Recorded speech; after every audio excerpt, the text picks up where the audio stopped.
It's Argentina. It's Mexico. It's Poland. And it's Saudi Arabia. It's Group C. And it's the 2022 FIFA World Cup in Qatar. It's the International Soccer Preview by Soccerphiles Canada.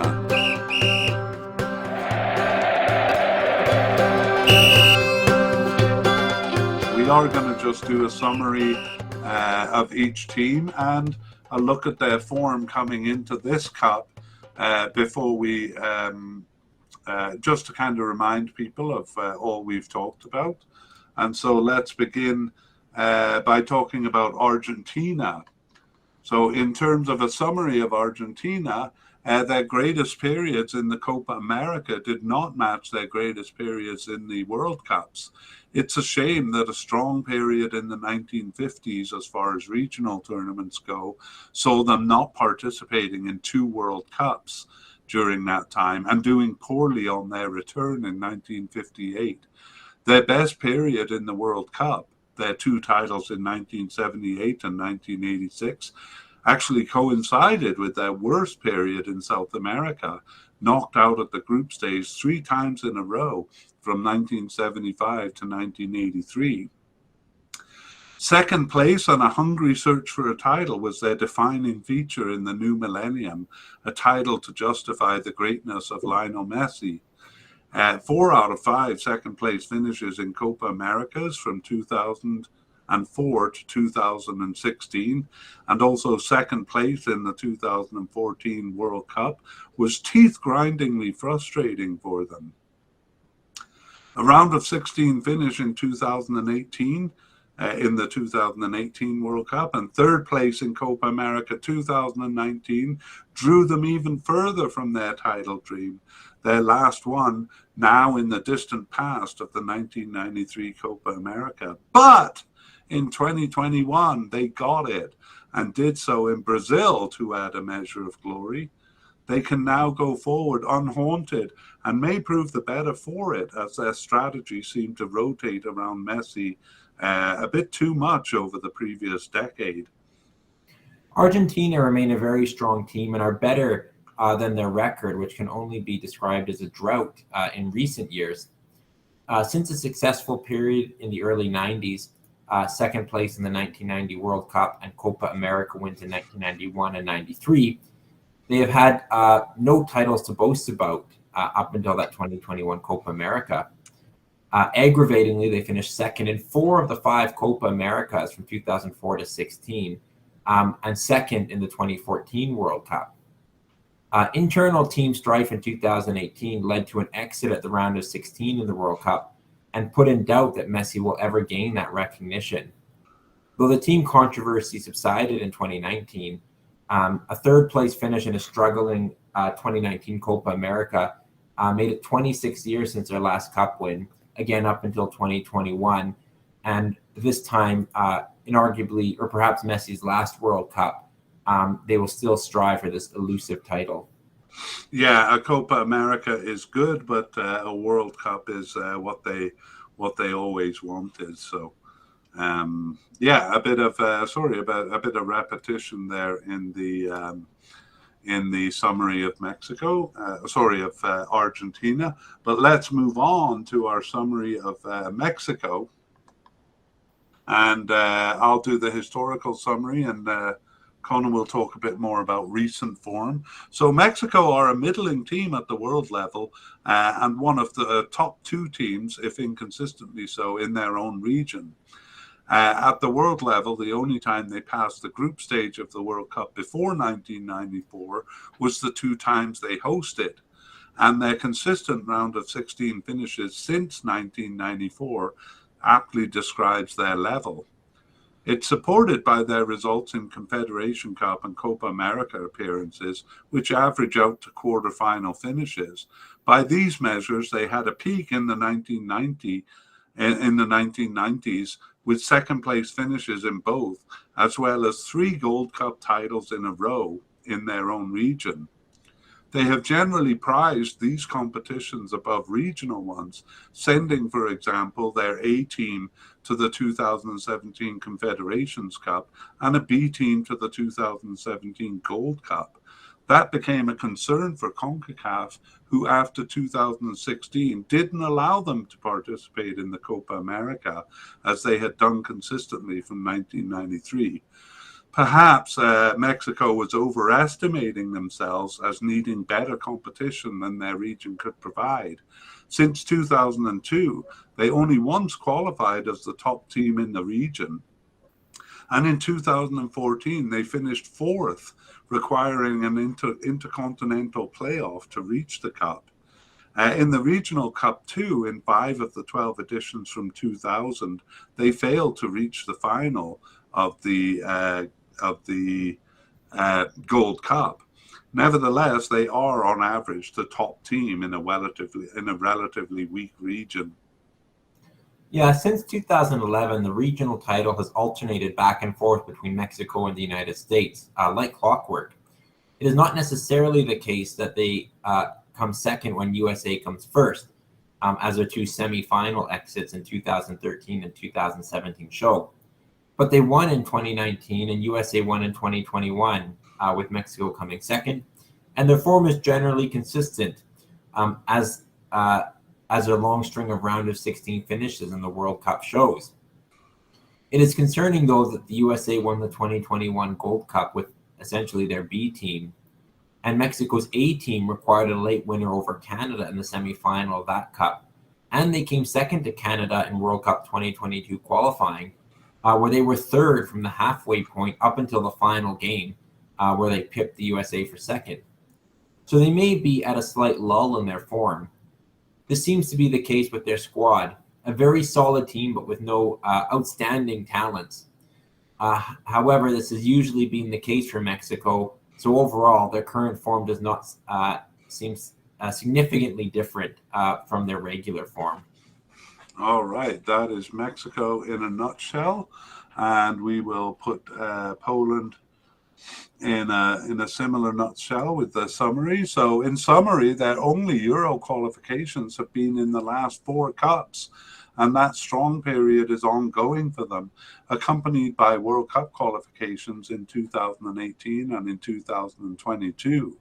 It's an oddity that they didn't reach the Euro Cup during their other strong periods, especially in the 1970s and 80s. That differs from their current period of strength. That was defined by spectacular results, as we said, winning 11 of 12 group stage games over 4 cups and reaching the final stages every time and finishing third twice. The current period and their brief period of World Cup strength in the early 2000s, though, is defined simply by reaching the Cup with greater consistency, and only in Euro 2016 did they pass a group stage game. Did they pass a group stage? Yeah, the current period of, I guess we'll call it consistency rather than strength, it's ongoing, maintained by reaching the 2022 World Cup. But though it is an impressive period in terms of strong qualification runs, it is bland and disappointing in the actual tournaments. 2018 saw the same pattern as in the 2002 and 2006 World Cups, knocked out after 2 losses with a meaningless win in the 3rd game. Only 2016 met the expectations of fans, undefeated in the group stage and 2 penalty shootouts in the final stages. 2020 saw them earn only a draw at the European Championships. Recent and current Euro Nations League play sees them beyond their depth with the top teams, and competitive only with second-tier teams like Bosnia and Herzegovina and Wales. All right. Well, the 4th team is Saudi Arabia, and Saudi Arabia was late in joining world and Asian competitions, but they were dominant in Asia from their first completed entry in 1984. They won 3 of their first 4 cups, and they were in the final for 6 of the first 7 until 2007. That strength was not reflected in World Cup play until 1994, when they qualified for their first cup and reached a round of 16.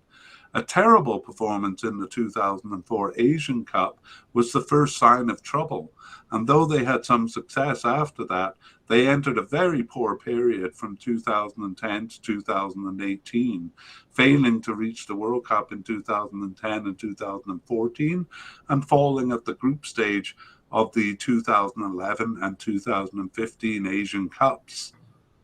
They recovered somewhat from that long slump, which threatened to define them as a second-tier team, by qualifying for the World Cup in 2018 and beating Egypt in it. Passing the group stage of the 2019 Asia Cup was an improvement, but hardly a return to their dominance in Asia, as they were knocked out at the round of 16. A solid qualification for the 2022 World Cup, finishing first ahead of Japan and Australia, argues their return to being a top-tier team in Asia, but confirmation is needed in the form of a competitive World Cup campaign and a better result than top 16 in the 2023 Asian Cup. Oh, you're just on mute there, Kev. Sorry, that summarizes the team. So now let's get into the meat of things a little bit, and we'll begin with the rankings. How are they ranked? So Argentina are currently third in FIFA and second in ELO. So they've actually moved up a little bit from their fourth place ranking in FIFA at the time of the World Cup draw. Yeah, that'll be that'll be due to their 2021 title, I guess. That's right. So a top 3 team in both rankings, with the two systems agreeing there. Right. In 2018, they were as low as 11th. But they've been first in the world in 2016 and also in 2008. Probably part of the reason they were so hungry for a title to justify it. Mm-hmm. So Mexico is a pot 2 team. They're ranked 12th in FIFA and 22nd in ELO, so about 10 spots lower there. And they were 9th at the time of the draw, so they've slipped a little bit. And kind of that 12th place in FIFA rankings is kind of where they've been for much of the last several years. Yeah, they have. Do you? That's quite a difference. 10 points at the top. Do you feel more like they're 12th or more like they're 22nd? Yeah, I mean, we generally trust the ELO rankings a bit more. I mean, I perhaps lean kind of in between. I mean, Mexico are very strong in their region. But, comparing them against European and South American teams, you kind of have to see. I think the fact that they're a top 16 team in the World Cup but no further kind of argues for them being roughly around 16th. Oh, well put. Yeah. All right. How about Poland?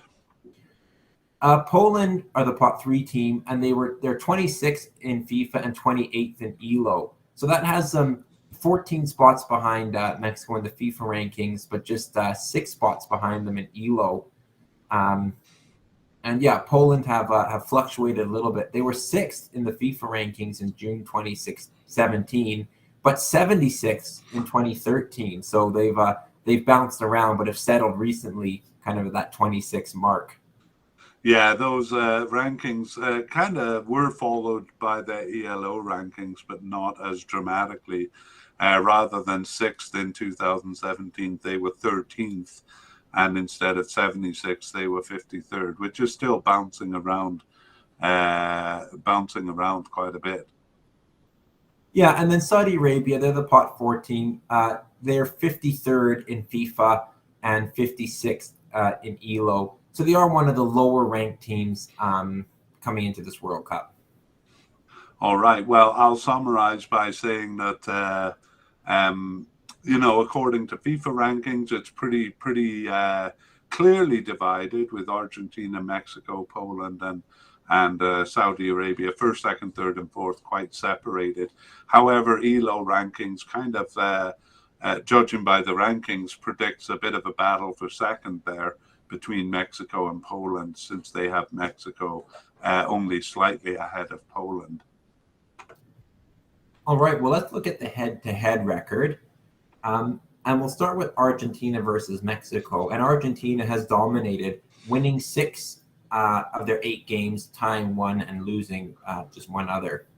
Yeah, they've met in some pretty significant games. The 1993 Copa America final, Argentina won that. And we saw in the histories that they met in the 2006 and the 2010 round of 16. Basically, Argentina have won any time they've met in the World Cup, and Mexico's only results were in Copa Americas a long time ago. Yeah, in terms of Argentina versus Poland, they've met twice, and they've each won one game. That was in Poland's period of strength in the 1970s, Poland winning in 1974 World Cup and losing in the 1978 World Cup. Yeah, so that's a bit of a false measurement. We'd have to say that um, um, they're not quite even over the course of history, but were fairly even during that time. Yeah, and then Argentina have never met Saudi Arabia, so this will be their first competitive meeting. Mexico versus Saudi Arabia. Mexico has the edge. They've won their two meetings. Yeah, they were both in 1997 and 1999 Confederations Cup, so I wouldn't say they're that relevant, other than the fact that Mexico won 5-0 and 5-1, so proving very superior there. Poland and Saudi Arabia have never met, but then Poland and Mexico have met once, which Poland won. That was also in the 1978 World Cup group stage, Poland winning 3-1. Okay, well, Poland's coming out looking a bit better than their standard thing, since most of the times they've met these teams were at a period of strength for them. Let's move on to the odds. Now, we're not promoting betting here, but rather just thinking of what other people, how other people are seeing this. So I've taken 3 or 4 websites and kind of average the results over those things. And you want to take us through the odds? We decided to do odds to qualify. We also did odds to win the group, but we thought odds to qualify would be better to talk about here. Yeah. So Argentina are the heavy favorites, given a 93% chance to advance from the group stage. Mexico and Poland are very, very close. Mexico at 52.8 and Poland at 52.4%. So virtually nothing between them in terms of the odds makers. Mm-hmm. And then Saudi Arabia are the outsiders at just 14%. Okay, well, it looks like the odds makers are going along with the ELO rankings rather than the FIFA rankings there. As far as the odds to win the group are, just one comment to make there, and that's Argentina is given a 70% chance, 69.7, to win the group. What do you think? Does that represent their chances of winning the group? I'm a little surprised at that much lower. I mean, I think Argentina, would be favorite to advance, but yeah, obviously they see some room for slip up, or perhaps Argentina not coasting through the group, which I think is reasonable. All right, well, let's get into the discussion a bit. Do you want to just start off by talking about Argentina? Yeah, so Argentina are the pot 1 team. They're ranked very highly in the world. So on the face of it, they should win the group. But, they haven't been a team that's, always performed to the best of their abilities. I mean, they have got the finals. They have, the recent Copa America Cup win. But, they do drop points along the way. And then look at the last World Cup, they opened with a tie against Iceland and were very lucky after losing heavily to Croatia to get past Nigeria. So they're not an infallible team, though they can be good in the later stages of the tournament.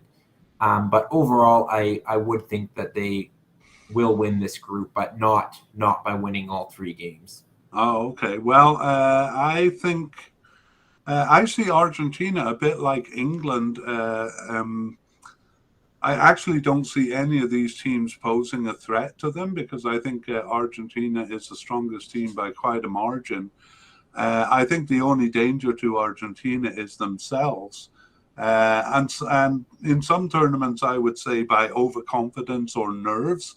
But this time, I think because they won that 2022, they have earned that title for Messi. I really kind of feel that they'll be a bit more relaxed at this tournament, and they won't be upset by overconfidence or infighting or anxiety or nerves. I actually think this is going to be a really good tournament for Argentina. All right. In terms of Mexico and Poland, how do you see those two faring? Do you see Mexico having an edge like FIFA does, or do you see them fairly close? No, I don't. I think that FIFA ranking is way too generous. I mean, they didn't finish first in their region. They lost to America's B team in the 2021 Cup. And in terms of squad, I don't see any top players. I mean, they have very good players, Herrera, Jimenez. They have a number of good players, Irving Lozano, but they don't seem to have some of the stars that they've gone into other tournaments with, and I think it's showing in their results. How about you on Mexico? Well, it's an interesting point about Mexico because when you're looking at stars, you have obviously Lionel Messi and you have Robert Lewandowski, Yeah, who many people felt should have been given what should have been awarded the best player of the year for FIFA when it was canceled during COVID just recently. And he's, moved to Barcelona now, but has had unbelievable form with Bayern Munich. So in terms of stars, you give Poland the edge and I guess an individual star power. But that said, despite Lewandowski and despite the buckets of goals he scored in qualifying, Poland have struggled at major tournaments, even with him. And Lewandowski personally hasn't scored a lot of goals in finals tournaments. So in a way, you could argue that they perhaps underperformed with a player of that quality. When I look at these two teams, I do give Mexico the edge over Poland. And I just think you have a Poland team that kind of underperforms in major tournaments compared to a Mexico team that is very consistent in tournaments, often getting to the final in their region. I mean, getting to the round of 16, the last 7 tournaments here. So I'm going to give Mexico the edge with their consistency. yeah, I agree with a lot with what you said there. I mean, Poland's strength, what we call the good period, has been kind of consistency in qualifying, and really that means consistency over kind of equal or lesser teams.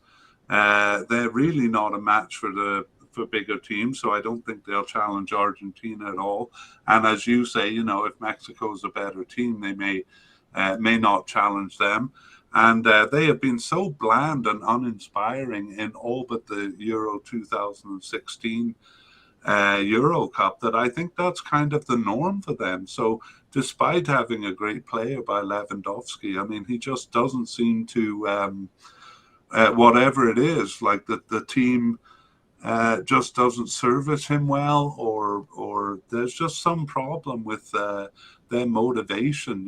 They never do well in the cup. So I actually think that not only will Poland probably not challenge Mexico, but I think they're in a bit of danger from dark horses Saudi Arabia. What do you make of Saudi Arabia? I think they qualified impressively. Topping a group with Japan and Australia is quite good. But I really don't see Saudi Arabia posing a threat. I think this is actually a difficult group for them. They were in a fairly easy group in the last World Cup with Russia, Egypt, and Uruguay. And they got a late win. It was a late goal. Their other goal was a penalty, so it wasn't like they were convincing against Egypt in that win. And I do see them a little bit out of the depth. I don't, looking over the past decade, with a couple World Cup failures and poor performances in the Asian Cups, I don't really see any signs. But Elfenard, Connor, Elfenard.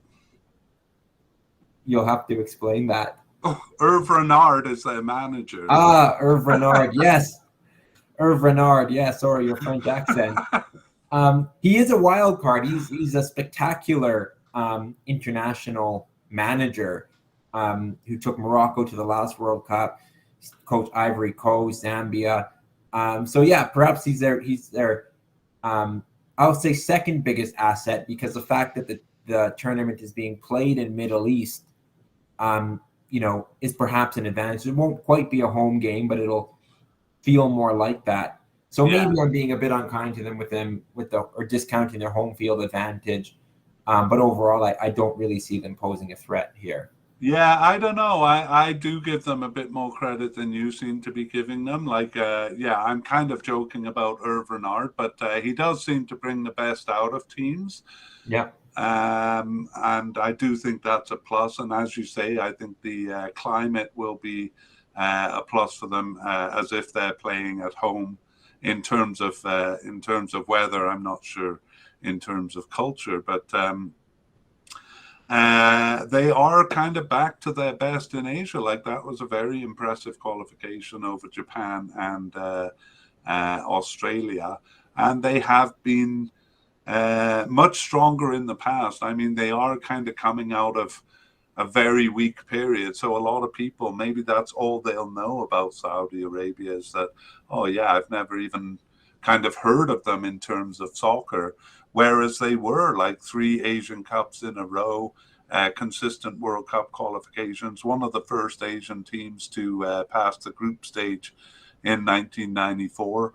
I'm not saying that they're going to overpower or be competitive here.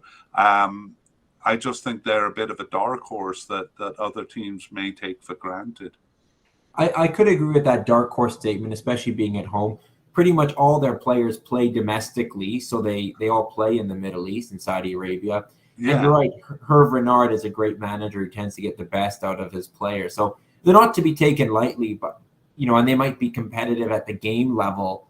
However, I just don't see it at the group level, them really threatening to advance. I wonder if they're kind of going for a feint. I really wondered about that, sending their B team to a tournament in Qatar. You think they, and because most of them do play in Saudi Arabia, it's right next door. Why would they not send their A team to the 2021 Arab Cup? And I think it may be because they didn't want to tip their hand, or even more strategically, they wanted to look weak coming into this cup, because I think one of their greatest strengths may be the element of surprise. Yeah, well, that would be a bold strategy for sure. Mm-hmm. All right. Well, you have wavered, you have dodged, you have ducked, but now I'm going to put you to the test and say, what do you say? Who is going to win this group? I'm quite confident in my ordering of this group, or maybe not confident in that. I'm not sure I'm right, but it's clear-cut enough to me. I see Argentina first, Mexico second, Poland third, Saudi Arabia fourth. So that does go with the pot rankings. I see some points dropped. Maybe Saudi Arabia doing well to get a point, perhaps against an underperforming Poland.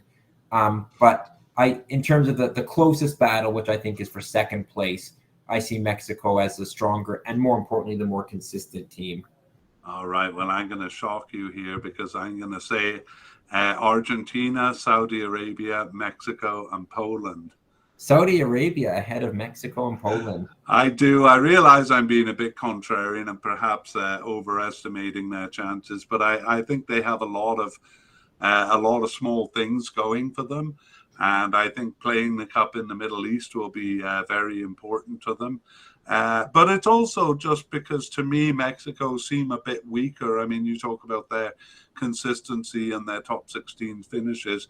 To me, they seem a bit weaker than in the past when they've earned those results. So I do think the top 16 will be a bit tougher for them to reach here. And Poland, they're just perennially flat. So again, of course, both of those teams could play well in the cup because they have the talent to. But I'm just gonna say Saudi Arabia, because I think they have a few things moving in their direction. Yeah, well, I don't agree with you, but I will say in the 2002 World Cup in Asia, both South Korea and Japan performed very well. They were at home. Saudi Arabia are very, very close to home. So, it's possible we could see a bit of a repeat of that tournament, if Saudi Arabia and particularly Qatar perform well. I gotta say, I hope so, because I always find the tournaments outside of Europe a lot more interesting than the tournaments in Europe. They throw up more surprises, and teams from various regions tend to do a little bit better. So I'm excited about this World Cup for that reason. Absolutely. All right. Well, that brings us to the end of the podcast, and thanks for listening. And those who are unfamiliar with our podcast might want to keep listening for some information for further listening. But if you're familiar with our podcast and you know about the other series that we've done, it might be a good time to turn off. So we'll say goodbye to you people and then stay on the line for those who want to hear about the other podcasts that we've done. Okay, further listening. We've done 9 different series of podcasts if you're interested in a deeper dive. Some of the information may be dated, but some of the histories focus on different aspects of the team histories, so it can help you to get to know teams more intimately. Yes, as mentioned, this is our 10th series, and we have done at least one series on every region except Oceania. We have files for that region too, and we'll do one down the road so as not to leave them out. But let's go region by region. Right, so Europe, our first series was a group-by-group podcast on the teams of Euro 2020. That was played in the summer of 2021. And for South America, we also did a group-by-group podcast on the teams in Copa America 2021. For North America, we have done 3 series on CONCACAF. The first was a group-by-group podcast on the teams in the 2021 Gold Cup. That included a look at Qatar. The second was a preview of the 8 teams in the final round of World Cup CONCACAF qualifying. That came with our first player series, where we went team by team through the players. The third was an update halfway through that qualification. Yes, and for Asia, we did a group-by-group podcast on the 12 teams in the final round of World Cup qualifying, and that included a deep dive into each team's World Cup qualifying history.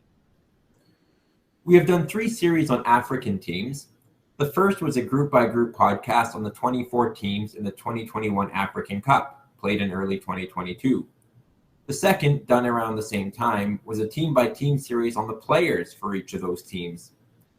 Third and finally, we have recently concluded a series on almost all teams in Africa, a group-by-group examination of the 12 qualifying groups for the 2023 African Cup. This included a deep dive into their African Cup history, which was quite extensive. This provides a look into some of the lesser teams that rarely even qualify for the African Cup. Right, and we realize that not everyone is interested in the level of detail that we go into. So starting from that series, the 2023 African Cup series, we're editing our media casts into shorter versions. Generally, for groups and teams, this will just be a summary and discussion segments of the longer podcasts. And for the player ones, just the sections on the squad's overall strength and a list of the main players that we expect to reach the competition. So that's usually 2 or 3 groups per episode. Yes, otherwise each long version of the series contains a deep dive into the matter at hand. So if it's African Cup qualification, for example, it's a deep dive into the team's history of African Cup qualification. Or if it's the World Cup qualification, a deep dive into each team's history in qualifying for the World Cup. Right, and all of those podcasts can be found in our library at soccerphiles.captivate.fm. That's Soccerphiles with a PH in the middle and an S at the end. And we also provide a link to our website and other relevant material in the show notes for each media cast. And in general, to find us, you can type Soccer Files Canada into Google, and it's easy to find your way from there. Or just check out the show notes for this or any of our media casts, and it'll be easy to navigate from there. Okay, see you in our future media casts.